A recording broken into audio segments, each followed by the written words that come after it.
શ્રીમદ્ ભાગવત કથા તૃતીય સ્કંદ ભાગ 4। સુખદેવજી કહે છે, સંકાદીનો શાપ પામેલા જય વિજય દિતિના ગર્ભમાં આવ્યા છે। રાક્ષસો તરીકે તેઓ જન્મવાના છે। પોતાના ગર્ભમાંથી જન્મેલા બાળકો દેવોને પીડશે એવું જાણી દિતિએ તેમને 100 વર્ષ સુધી ગર્ભમાં રાખ્યા। પછી તેમનો જન્મ થયો। તેમના નામ પડ્યા હિરણાક્ષ અને હિરણાકશિપુ। બંને ભાઈઓ રોજ 4 હાથ વધતા હતા। તેઓ લોભનું સ્વરૂપ છે। લોભને થોભ નથી। લોભ હંમેશા ખૂબ જ વધે છે। હિરણાક્ષ અને હિરણાકશિપુ રોજ ખૂબ વધતા। હિરણાક્ષ મોટો ભાઈ તે ખૂબ વધ્યો, બહુ જ બળવાન થયો। એક દિવસ પોતાના હાથમાં એક ભારે ગદા લઈ તે દિગ્વિજય કરવા નીકળ્યો। દેવોને હરાવતો અને માનવોને ભય પમાડતો તે વરુણદેવ પાસે આવ્યો। આવીને તેણે વરુણદેવને યુદ્ધનું આહ્વાન આપ્યું। વરુણદેવે કહ્યું, તું વિષ્ણુ સાથે લડ, તે તારું અભિમાન ઉતારશે, તને રણમાં રોળશે। વરુણની વાત સાંભળી દૈત્યરાજ હિરણાક્ષ પોતાને હરાવનારની શોધમાં નીકળી પડ્યો। નારદ દ્વારા તેને ખબર પડી કે વરાહ ભગવાન રસાતલમાં પધાર્યા છે। તે રસાતલ તરફ દોડ્યો। તે સમયે પોતાના દાંત ઉપર પૃથ્વીને ઉપાડીને વરાહ ભગવાન રસાતલમાંથી બહાર લાવી રહ્યા હતા। હિરણાક્ષે તેમને જોયા। જોતાં જ પ્રથમ તેમની વચ્ચે વાગયુદ્ધ શરૂ થયું। હિરણાક્ષે ભગવાનને ડુક્કર કહ્યા તો ભગવાને તેને કૂતરો કહ્યો। વાગયુદ્ધમાંથી બંને જણા શસ્ત્રયુદ્ધ તરફ વળ્યા। દૈત્ય ઉપર પ્રહાર કરવા ભગવાને પોતાની ગદા ઉપાડી, પરંતુ હિરણાક્ષે પોતાની ગદા ભગવાનના શ્રી હસ્તક ઉપર મારી। તેના પ્રહારથી ભગવાનના હાથમાંથી કૌમોદકી ગદા નીચે પડી ગઈ। ચારે તરફ હાહાકાર થઈ ગયો। ભગવાને ગદા પડી રહેવા દીધી, તે ન ઉઠાવી। તેમણે સુદર્શનનું સ્મરણ કર્યું। સુદર્શન હાજર થયું। ભગવાને સુદર્શનને ચલાવ્યું અને અસુરનો વધ થયો।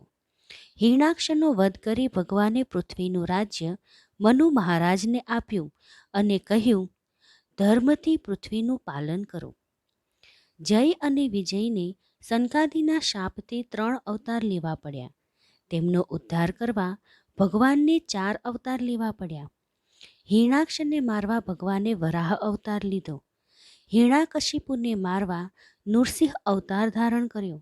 રાવણ કુંભકર્ણને મારવા રામચંદ્રજીનો અવતાર અને શિશુપાળ દંતવક્રને મારવા કૃષ્ણાવતાર લીધો। હિરણાક્ષ અને હિરણાકશિપુ લોભનો અવતાર છે। રાવણ કુંભકર્ણ કામનો અને શિશુપાલ દંતવક્ર ક્રોધનો અવતાર છે। કામ અને ક્રોધનો વિનાશ કરવા ભગવાનને એક અવતાર લેવો પડ્યો, પરંતુ લોભને નષ્ટ કરવા ભગવાનને 2 અવતાર લેવા પડ્યા। એ બતાવે છે કે કામ અને ક્રોધ કરતાં પણ લોભને જીતવો વધુ મુશ્કેલ છે। સુખદેવજીએ સૃષ્ટિ સર્જનની આ કથા પૂરી કરી। હવે તેઓ સ્વયંભૂ મનુ મહારાજના વંશની કથા કહેશે। તૃતીય સ્કંધમાં 2 પ્રકરણો છે, પૂર્વ મીમાંસા અને ઉત્તર મીમાંસા। પૂર્વ મીમાંસામાં ભગવાન વરાહનારાયણની કથા છે, જે સુખદેવજીએ પરીક્ષિત રાજાને અને મૈત્રેયજીએ વિદુરજીને કહી સંભળાવી। ઉત્તર મીમાંસામાં ભગવાન કપિલ નારાયણની કથા છે। એ કથા હવે કહેવાશે। સ્વયંભૂ મનુની રાણીનું નામ શતરૂપા। તેમનાથી તેમને 2 પુત્રો અને 3 પુત્રીઓ થયા। પુત્રોના નામ પ્રિયવ્રત અને ઉત્તાનપાદ। પુત્રીઓના નામ આકૃતિ, દેવહૂતિ અને પ્રસૂતિ। મનુ મહારાજે આકૃતિને રુચિ ઋષિ સાથે, દેવહૂતિને કંદર્મ ઋષિ સાથે અને પ્રસૂતિને દક્ષ પ્રજાપતિ સાથે પરણાવી। કર્દમ દેવહૂતિને ત્યાં કપિલ ભગવાન પ્રગટ્યા। વિદુરજી મૈત્રેય ઋષિને કહે છે, હે મૈત્રેયજી, આપ મને કપિલ ભગવાનની કથા વિસ્તારપૂર્વક કહી સંભળાવો। મૈત્રેય ઋષિ પ્રસન્ન થાય છે। ભગવાનની લીલાઓના ગુણગાન કરતા સૌને પ્રસન્નતા થાય. મૈત્રેય ઋષિ કહે છે, કરદમ ઋષિ એક જીતેન્દ્રિય મહાત્મા હતા. સરસ્વતીના કિનારે બેસી ભગવાનનું તપ કરતા હતા. તેમણે સરસ્વતીને કિનારે બેસી 10,000 વર્ષ તપ કર્યું. ભારે તપશ્ચર્યા કરી. શરીર સુકાઈ અને હાડકાનો માળો બની ગયું. કદર્મની તપસ્યા જોઈ પ્રભુ પ્રસન્ન થયા. તેમની આંખોમાંથી હર્ષાશ્રુ નીકળી પડ્યા. પરમ પુરુષની આંખોમાંથી પડેલા એ બિંદુઓ વડે બન્યું બિંદુ સરોવર. સિદ્ધપુર જાઓ ત્યારે બિંદુ સરોવરમાં સ્નાન કરજો. કંદર્પ ઋષિના આશ્રમમાં બેસી ભગવાનનું નામ લેજો. ચિત્તવૃત્તિ શાંત થશે. કંદર્પની તપસ્યા જોઈ પ્રભુ પ્રસન્ન થયા. ભગવાને કરદમ ઋષિને વરદાન માંગવા કહ્યું.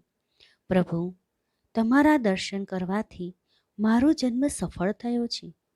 તમે પ્રાપ્ત થયા પછી આ જગતમાં પ્રાપ્ત કરવા લાયક બીજી કોઈ જ વસ્તુ હવે મારા માટે બાકી રહી નથી. તેમ છતાં ધર્માચરણ માટે મારે પત્ની જોઈએ છે. બ્રહ્માજીની આજ્ઞાથી મારે લગ્ન કરી સંતતિ ઉત્પન્ન કરવાની છે. તેથી મને એક ગુણવાન અને શીલમય પત્ની આપો. મારે કામ સુખ માટે નહીં, પરંતુ ઘરે બેઠા સત્સંગ મળી રહે એટલા માટે સ્ત્રીની જરૂરત છે. કરદમ ઋષિએ મુક્તિ ન માંગી, પરંતુ સ્ત્રી રૂપી સત્સંગ માંગ્યો. ભગવાને કહ્યું, તારી તપશ્ચર્યાથી હું પ્રસન્ન થયો છું. તારી ચિત્તવૃત્તિ જાણી મેં વર પહેલેથી જ તૈયાર રાખ્યું છે. મનુ મહારાજ પરમ દિવસે તમારી પાસે આવશે. સાથે પોતાની દીકરી દેવહૂતિને લાવશે. તેની સાથે ગૃહસ્થાશ્રમ માંડજે. તને 9 દીકરીઓ થશે અને પછી હું પોતે દેવહૂતિમાં આવિર્ભૂત થઈશ.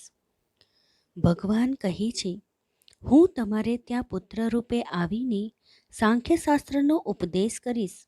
આટલું કહી ભગવાન ત્યાંથી અંતર્ધ્યાન થઈ ગયા. પ્રભુની પ્રેરણાથી નારદજી મનુ મહારાજ પાસે આવ્યા અને કહ્યું, તમે તમારી દીકરી દેવહૂતિનું કન્યાદાન કરદમ ઋષિને કરો. પ્રભુની આજ્ઞા પામી મનુ મહારાજ અને રાણી શત્રુપા પોતાની દીકરી દેવહૂતિ સાથે સોનાના રથમાં બેસી સરસ્વતી નદીના કિનારે કરદમ ઋષિના આશ્રમે આવ્યા. કરદમ ઋષિને ખબર હતી કે મનુ મહારાજ પત્ની અને પુત્રી સહિત આજે પધારવાના છે.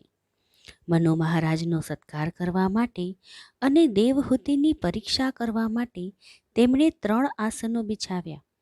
મહેમાનો પધાર્યા. કરદમ ઋષિએ તેમનો સત્કાર કર્યો. આસન પર બિરાજવા વિનંતી કરી. મનુ મહારાજ અને શત્રુપા રાણીએ આસન ગ્રહણ કર્યા. દેવહૂતિએ વિચાર કર્યો, આ તો મારા ભાવિ પતિ. પતિએ પાથરેલા આસન ઉપર પત્ની ન બેસે. પતિએ કરેલી સેવા સ્વીકારે તો પત્ની પાપમાં પડે.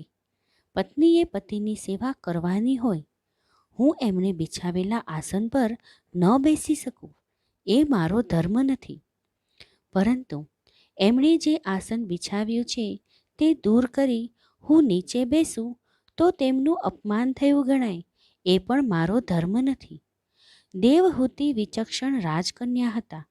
તેમણે વચલો માર્ગ કાઢ્યો. આસન પર બેઠા અને ન પણ બેઠા.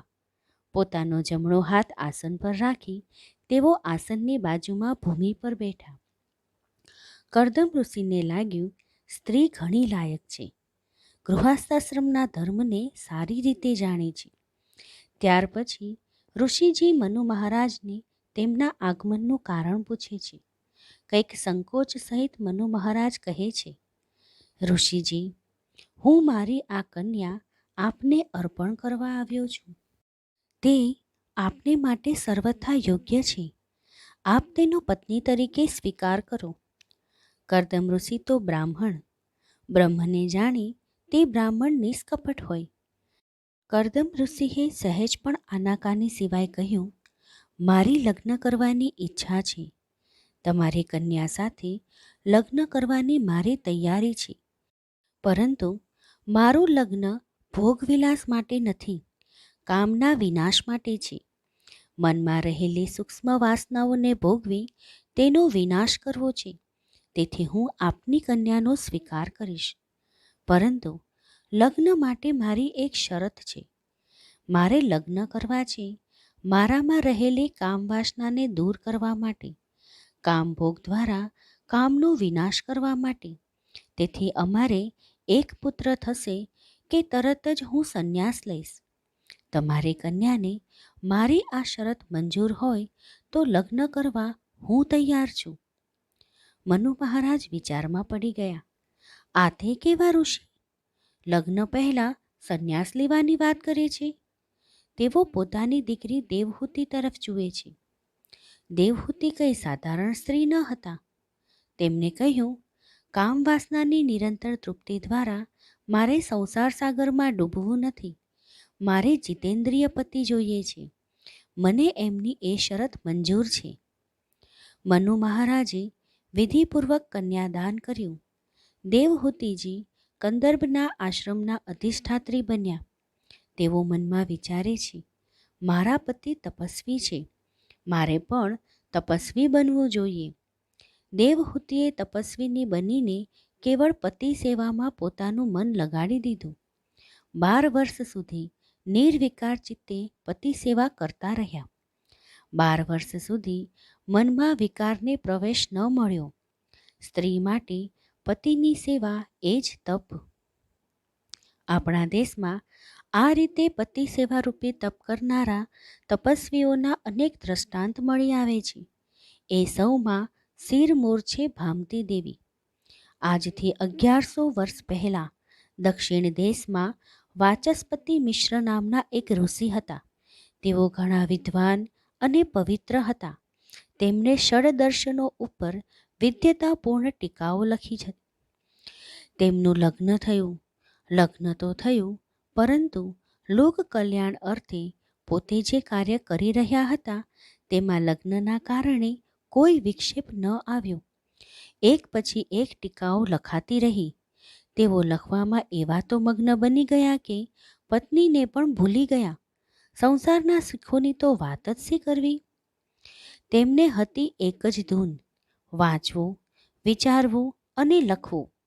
આમ કરતાં 36 વર્ષ વીતી ગયા. તેમની પત્ની પણ એવી પતિ સેવા પરાયણ કે પતિના કાર્યમાં તેણે સહેજ પણ ઉણપ ન વર્તવા દીધી. 36 વર્ષ વીત્યા. ઋષિ પોતાની પત્નીને ઓળખતા નથી, નામ સરખું પણ યાદ નથી. એક દિવસ તેઓ બ્રહ્મસૂત્રના સાંકર ભાષ્ય ઉપર ટીકાઓ લખતા હતા. એક સૂત્ર ઉપર વિચાર કરી રહ્યા હતા. હાથમાં કલમ થંભી ગઈ હતી. મનમાં ચિંતન ચાલતું હતું. ત્યાં દીવાનો પ્રકાશ મંદ પડવા લાગ્યો. ઋષિનું ચિંતન અટક્યું. દીવો હોલવાઈ જાય તો લખાય કેવી રીતે? એટલામાં એક બાઈએ આવીને મંદ પડતા દીપકમાં તેલ પૂર્યું. દીપક પૂર્ણપણે પ્રકાશી ઉઠ્યો. ઋષિનું ધ્યાન તે બાઈ તરફ ગયું. આ બાઈ ન હોત તો દીપક બુઝાઈ જાત. લેખન કાર્ય બંધ કરવું પડત. વાચસ્પતિજી પૂછે છે, બાઈ, તમે કોણ છો? તમારું નામ શું છે? તેમના પત્ની કહે છે, હું આપની દાસી છું. આજથી 36 વર્ષ પહેલાં આપણા લગ્ન થયા હતા. મારું નામ ભામતી. ઋષિને યાદ આવે છે, સાચી વાત, મારા લગ્ન થયા હતા એ વાત સાચી. આ તો મારા પત્ની. ઋષિના આંખ આડીનો વિસ્મૃતિનો પડદો ખસી ગયો. લગ્ન થયે 36 વર્ષ થયા. 36 વર્ષથી આ સ્ત્રી અવિરતપણે મારી સેવા કરે છે. ગૃહસ્થ ધર્મનો નિર્વાહ પણ કરે છે. આ બધી ટીકાઓ મેં લખી કે એણે? સંસાર તરફ મન ન વાળતા મારા કાર્યને અવિરતપણે ચાલુ રાખવા માટે આ સ્ત્રીએ સંસાર સુખને છોડી દીધું. મારી સેવા દ્વારા મારા કાર્યને સદા વેગ આપ્યો. આ ટીકાઓ મેં નહીં, મારી પત્નીએ લખી છે. તેમણે કહ્યું, દેવી, જગતમાં તમારું નામ અમર થશે.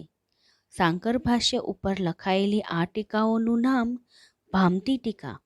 જગતમાં જ્યાં સુધી આ ટીકાઓ વંચાશે ત્યાં સુધી લોકો તમને ઓળખશે. સાંકર ભાષ્ય ઉપરની એ ભામતી ટીકાને વિદ્વાનો અને જ્ઞાની પુરુષો આજે પણ માનથી વાંચે છે. ભામતી દેવીની નિસ્વાર્થ નિષ્કામ પતિ સેવાનું એ મૂર્ત સ્વરૂપ છે. દેવહૂતિએ 12 વર્ષ પતિ સેવા કરી, સંસાર સુખની કામના ન કરી. રાજકુમારી હતા, પરંતુ તપસ્વીની બની રહ્યા. તેમનો આત્મા વધુ તેજસ્વી બન્યો, પરંતુ દેહ દુર્બળ થઈ ગયો.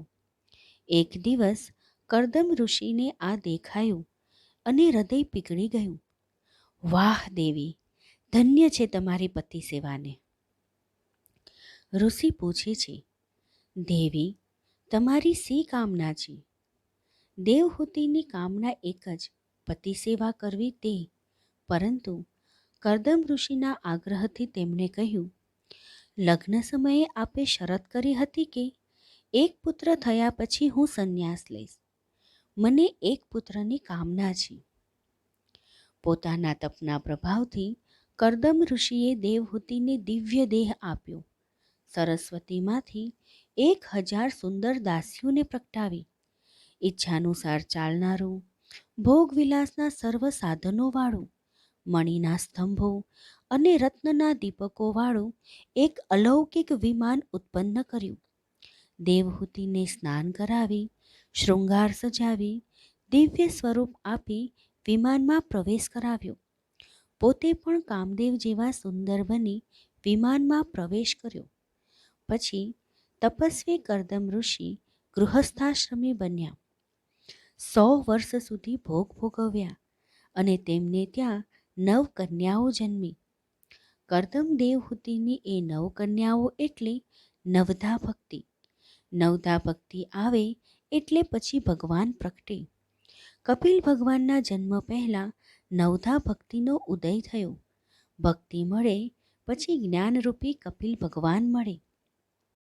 કરદમ ઋષિને થયું, 100 વર્ષ ભોગ ભોગવ્યા, 9 કન્યાઓ થઈ, હવે ક્યાં સુધી ભોગ ભોગવવા? તેઓ સંન્યાસ લેવા તૈયાર થયા. તેમણે કહ્યું, દેવી, વિલાસી જીવન ગાળવું બ્રાહ્મણને ન પોસાય.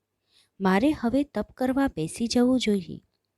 દેવહૂતિએ કહ્યું, નાથ, હું પણ વિલાસી જીવન ઈચ્છતી નથી, પરંતુ આપે વચન આપ્યું હતું કે એક પુત્રના જન્મ પછી હું સંન્યાસ લઈશ. મારે 9 કન્યાઓ છે. કન્યાઓને એકેય ભાઈ નથી. આપ સંન્યાસ લેશો પછી મારી સંભાળ કોણ રાખશે? દીકરીઓને કોણ પરણાવશે? કરદમ ઋષિ સમજી ગયા. તેમણે વિમાનનો ત્યાગ કર્યો. સાદું ગૃહસ્થ જીવન શરૂ કર્યું. ઘરમાં રહી પ્રભુનું ધ્યાન ધરતા રહ્યા. પરમાત્માનું આરાધન કરતા રહ્યા. ગૃહસ્થાશ્રમ ધર્મનું પાલન કર્યું. અને દેવહૂતિના ગર્ભમાં સાક્ષાત નારાયણ ભગવાનનો આવિર્ભાવ થયો. બ્રહ્માજીએ આવી ગર્ભમાં રહેલા ભગવાનની સ્તુતિ કરી. કરદમને કહ્યું, તારો અને દેવહૂતિનો ગૃહસ્થાશ્રમ સફળ થયો છે. જગતના પિતા, સચરાચરના સ્વામી તારે ત્યાં પુત્ર તરીકે અવતરશે. અને યોગ્ય સમયે કપિલ ભગવાનનો જન્મ થયો. વરાહ રૂપે પ્રગટ્યા પછી થોડા સમયે જ ભગવાને બીજો અવતાર લીધો. બંને પ્રભુના અવતારો, પરંતુ બંને અવતારોમાં તફાવત છે. વરાહ પરિત્રાણાય સાધુના વિનાશાય ચ દુષ્કૃતામ, અર્થાત સાધુઓનું રક્ષણ કરવા અને દુષ્ટોનો નાશ કરવા માટે થયો છે. જ્યારે કપિલ ભગવાનનો અવતાર સાંખ્ય અને યોગના આચાર્ય તરીકે થયો છે.